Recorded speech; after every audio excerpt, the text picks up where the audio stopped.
Hi, this is Karin. I decided to try the video blog format for my coverage of the presidential Democratic candidate debates last night on MSNBC because since 1960 at least, presidential debates are primarily visual.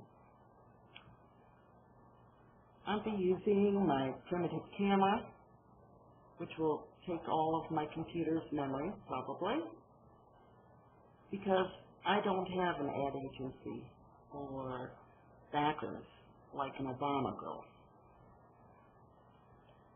My goal is to do a continuous feed to stimulate the live environment of the debate, because I'm a spontaneous kind of gal. I'll also be using visual aids to try to utilize the format to its full capacity. So, speaking of being telegenic, the man who defined it was J.F.K.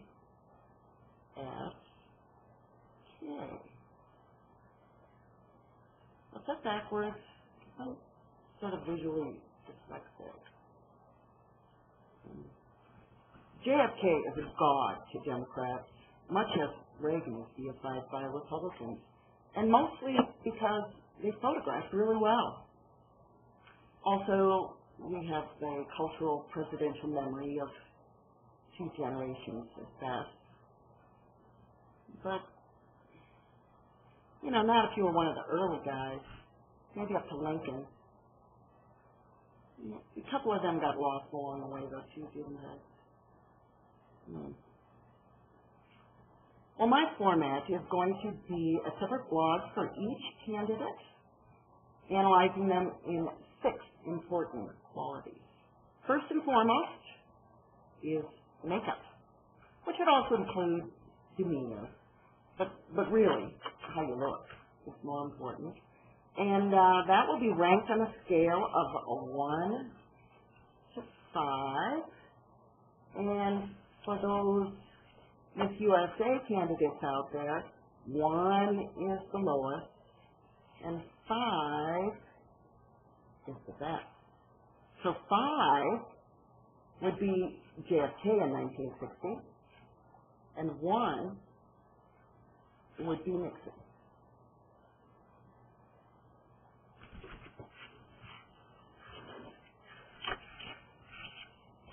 Nixon.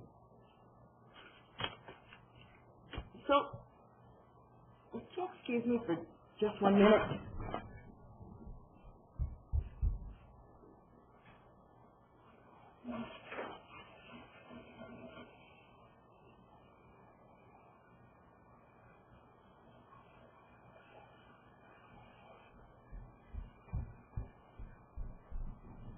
Sorry, that's better. The next category would be the just like me factor. Now, that would be whether or not it's a regular guy or gal, but with the caveat that it's going to be just like me, probably more than just like you, because I don't really know you. I mean, I'll try to bring you in on it, but I can't really say that the candidate is just like you, or how you're like me.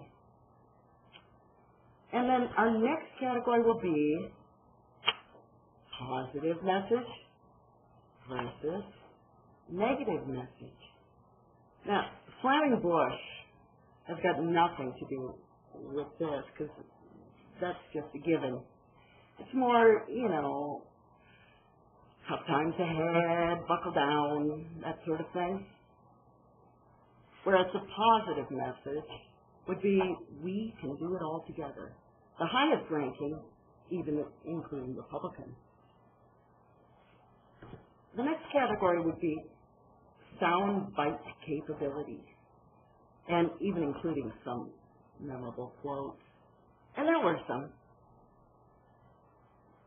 Then we'll judge our candidates, the royalty, I will judge our candidates as an insider versus an outsider.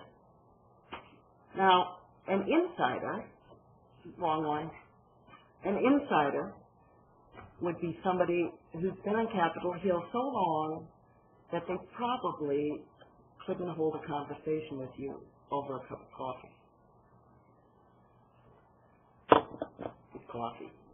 Now, the outsider, that was not edited. It's just that I'm a beginner at this, and I didn't realize there was a time limit on my software. So I'll be more careful next time. But for now, I'll just try to pick up where I left off. I'm sure it was better the first time, but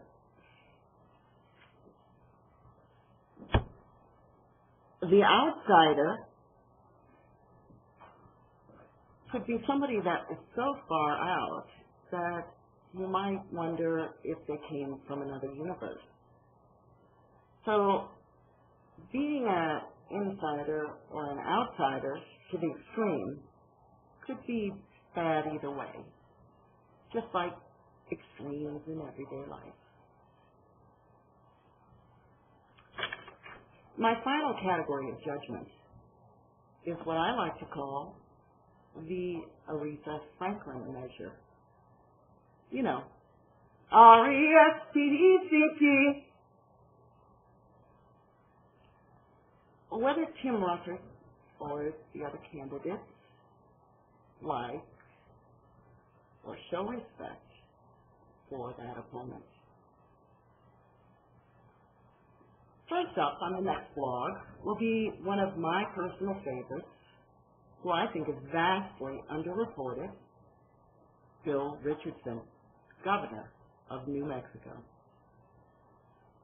Until then, this is Karin saying, try to cut through the crap, even mine, and vote for somebody anyway.